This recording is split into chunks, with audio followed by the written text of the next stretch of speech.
13 जुलाई से मीन राशि में वक्री होंगे शनि।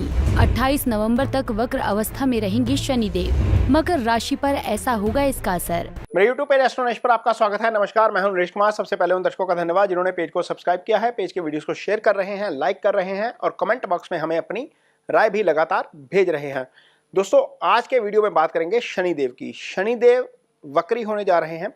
138 दिन का पीरियड है जब शनिदेव मीन राशि में वक्री हो जाएंगे।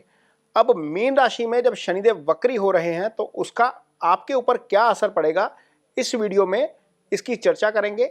लेकिन सबसे पहले आपको ये बताएंगे कि एक्चुअल में वक्री अवस्था होती क्या है और इससे इतनी इंपॉर्टेंस क्यों दी जाती है। वैसे तो हर प्लैनेट हर साल वक्री होता है। गुरु 120 दिन के लिए वक्री होते हैं, शनि लगभग 140 दिन के लिए वक्री होते हैं। लेकिन यह वक्री अवस्था क्या है एक्चुअल में? जो हमारे ऑर्बिट है हमारा, जो जहाँ पर प्लैनेट्स हैं, हमारे ब्रह्मांड है कह सकते हैं, वहाँ पर जो प्लैनेट्स हैं उनमें कुछ प्लैनेट हैं इनर सर्कल के प्लैनेट हैं जिनका धरती के ऊपर सीधा असर ज़्यादा पड़ता है। सूर्य के साथ के जो प्लैनेट हैं वो है शुक्र और बुध। ये सूर्य के साथ ही मिलेंगे आपको, किसी भी कुंडली में ये सूर्य के सामने आपको नहीं मिल सकते क्योंकि ये इनर सर्कल के प्लैनेट हैं, ये सूर्य के पास ही रहते हैं। 3 प्लैनेट आउटर सर्कल के प्लैनेट हैं, मंगल, गुरु और शनि। जब ये प्लैनेट सूर्य से 120 डिग्री दूर चले जाते हैं, 120 डिग्री से ज़्यादा दूर चले जाते हैं, तो ये ग्रह वक्री हो जाते हैं। ये ग्रह तब तक मार्गी नहीं होते जब तक ये दोबारा घूमकर सूर्य से 120 डिग्री के विदिन ना आ जाएं। अब ये ग्रह तो घूमेंगे नहीं, सूर्य ही घूमेगा ना। हर महीने जो है वो सूर्य मूवमेंट करेगा, एक राशि बदलेगा, तो करीब चला जाएगा। जैसे ही करीब जाएगा 120 डिग्री के प्रीव्यू में आ जाएगा, ये मोटी मोटी 120 डिग्री की डेफिनेशन है, तो वो दोबारा मार्गी अवस्था में आ जाएगा। अब इसको एक कल्पना कीजिए, अब एक रबड़ खींच रहे हैं और रबड़ की जो पावर है वो बढ़ जाती है ना। जब आप रबड़ को छोड़ेंगे तो वो पूरी फोर्स के साथ जो है वो आपको ही लगेगी, खुद ही लगेगी। तो यही लगभग वक्री अवस्था की स्थिति रहती है। प्लैनेट ऐसा लगता है कि प्लैनेट पीछे को आ रहा है, लेकिन प्लैनेट पीछे को नहीं आ रहा होता। प्लैनेट की पोजीशन वही होती है, लेकिन प्लैनेट में और सन की स्थिति के कारण थोड़ा सा खिंचाव बढ़ जाता है। इसी के कारण इसको वक्री अवस्था कहा जाता है। और वक्री अवस्था में क्या होता है, प्लैनेट का चेष्टा बल बढ़ जाता है। जब चेष्टा बल बढ़ता है तो प्लैनेट की काम करने की ताकत बढ़ जाती है, भले ही वो पाप ग्रह है या शुभ ग्रह है। यदि शुभ ग्रह वक्री होगा, आपकी कुंडली में भी वक्री है, दशा चल रही है, तो वो आपको वक्री अवस्था में अच्छे फल कर जाएगा।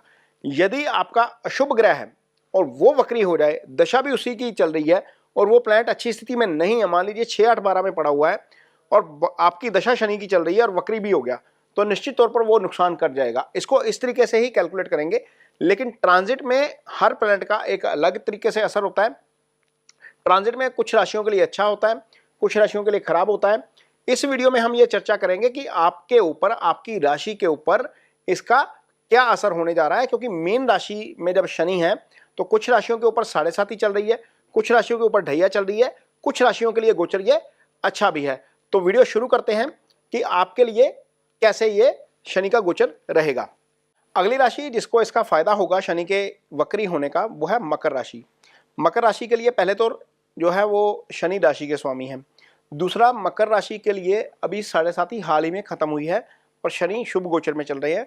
शनि का 3रे, 6ठे और 11वें का गोचर शुभ होता है, तो मकर राशि के लिए ये गोचर 3रे भाव का है। तो राशि के स्वामी का वक्री हो जाना, शुभ स्थिति में जाकर वक्री हो जाना, निश्चित तौर पर आपके लिए अच्छा है। अब शनि यहाँ पर करेंगे क्या? 3रा भाव आपके पराक्रम का भाव होता है, आपके ब्रदर्स का भाव होता है। आपका कंधे से संबंधित कोई भी समस्या आती है तो आपकी 3रे भाव से देखी जाती है। तो यदि आपको भाइयों का साथ नहीं मिल पा रहा या भाई के साथ किसी तरीके का कन्फ्लिक्ट चल रहा है, तो हो सकता है कि इस दौरान ये चीज़ें थोड़ी सी ईज आउट होती हुई नजर आए। 3रा भाव चूंकि पराक्रम का भाव है, आप कोई भी डिसीजन करेंगे इस 138 दिन के दौरान तो आप पूरे कॉन्फिडेंस के साथ करेंगे। पूरा आपका जो है वो डिटर्मिनेशन बढ़ेगा इस अवधि के दौरान, क्योंकि राशि का स्वामी है, वक्री अवस्था में है, उसका चेष्टा बल बढ़ा हुआ है, तो आप में कॉन्फिडेंस भर भर के आएगा और आप डिसीजन मेकिंग में आपकी जो है वो अच्छी डिसीजन मेकिंग अच्छी हो जाएगी और आपका डिसीजन चलेगा भी। कई बार होता है कि हम डिसीजन करते हैं, आपका डिसीजन चलता नहीं है, भाग्य साथ नहीं देता आपका।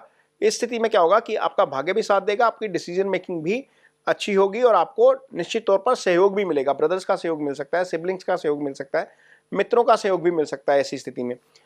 चूंकि राशि का स्वामी वक्री है, राशि का स्वामी शुभ स्थिति में है, तो निश्चित तौर पर आप खुद को थोड़ा सा एंथुसिज्म में भी पाएंगे, थोड़ा सा उत्साह आपका बढ़ा हुआ नजर आएगा।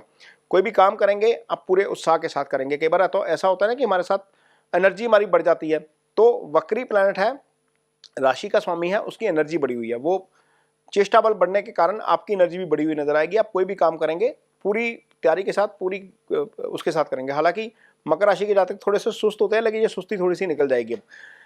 इसके लिए, इसके अलावा जो दूसरा भाव होता है मकर राशि के जातकों के लिए, वहां पर शनि की मूल त्रिकोण राशि आ जाती है, कुंभ राशि आती है। दूसरा भाव कहने को मार्ग स्थान भी है, लेकिन वो धन भाव भी है। धन भाव के स्वामी का ताकतवर हो जाना, उसका चेष्टा बल बढ़ जाना धन में वृद्धि का काम कर सकता है। इससे आपको निश्चित तौर पर कारोबार में वृद्धि होती नजर आएगी, क्योंकि कारोबार बढ़ेगा तभी आपका धन बढ़ेगा। धन में वृद्धि होती हुई नजर आएगी। अचानक कहीं से आपको धन का लाभ हो सकता है। यह भाव कुटुंब का भी भाव होता है।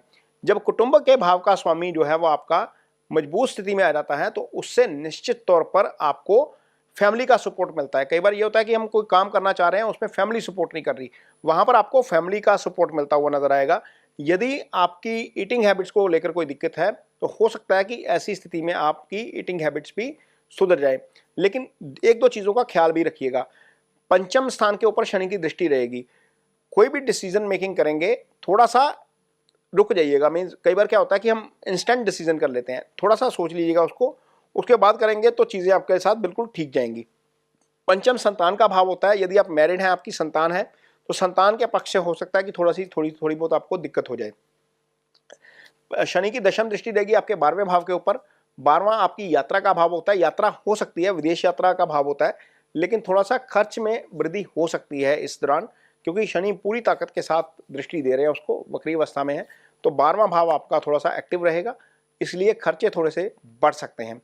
ये रहेगा विश्लेषण मकर राशि के जातकों के लिए शनि के 138 दिन के लिए वक्री होने का। यदि आपकी कुंडली में शनि की स्थिति कमजोर है, मान लीजिए आपका शनि 6, 8, 12 में है। वैसे तो छठे का गोचर शनि का अच्छा होता है, छठे भाव में, 8वें भाव में, 12वें भाव में है, या शनि आपका राहु केतु एक्सिस में है, शनि मंगल के साथ समसप्तक में है, 6, 8 में है, 6, 8 एक्सिस में है, या शनि सूर्य के प्रभाव में है, अस्त है, तो ऐसी स्थिति में आपको सैटर्न से संबंधित रेमेडीज जरूर करनी चाहिए। खासतौर पर यदि आपकी शनि की महादशा या ढैया चल रही है, तो क्या कर सकते हैं। यदि आपकी पोजीशन ऐसी है कि आपके अंडर कुछ लोग काम करते हैं, मान लीजिए आप एक कॉन्ट्रैक्टर हैं और आपके अंडर लेबर काम करती है, या आप ऑफिस में सीनियर मैनेजरियल पोस्ट पे हैं और आपके अंडर स्टाफ काम करता है, वो सारा आपके अंडर जितना भी स्टाफ काम कर रहा है, दैट रिप्रेजेंट द सैटर्न, तो वो शनि को प्रतिनिधित्व करता है। तो आपका बिहेवियर, पहली बात तो उनके प्रति कोर्डियल होना चाहिए। दूसरा, ब्लैक कलर थोड़ा सा अवॉइड करेंगे तो ज़्यादा अच्छा रहेगा, ब्लैक नेगेटिविटी का कलर है।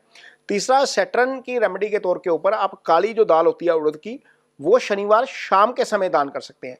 जब भी कोई दान करना है तो अपने नाम का, अपने राशि का, नक्षत्र का और गोत्र का संकल्प लेकर करना है। संकल्प लेकर किया गया दान सात्विक दान कहलाता है।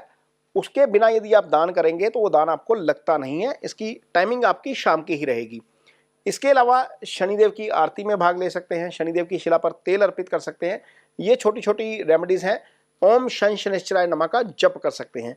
ये रेमेडीज हैं। यदि इन रेमेडीज को आप अडॉप्ट करते हैं तो निश्चित तौर पर सैटर्न के जो इल इम्पैक्ट होते हैं, यानी कि जो खराब प्रभाव होते हैं, उससे आपको थोड़ी सी राहत जरूर मिल जाती है। तो उम्मीद करते हैं कि ये वीडियो आपको पसंद आया होगा। यदि वीडियो पसंद आया है तो उसे शेयर जरूर करिए, पेज को सब्सक्राइब जरूर करिए। इसके साथ ही मुझे दीजिए इजाजत। नमस्कार।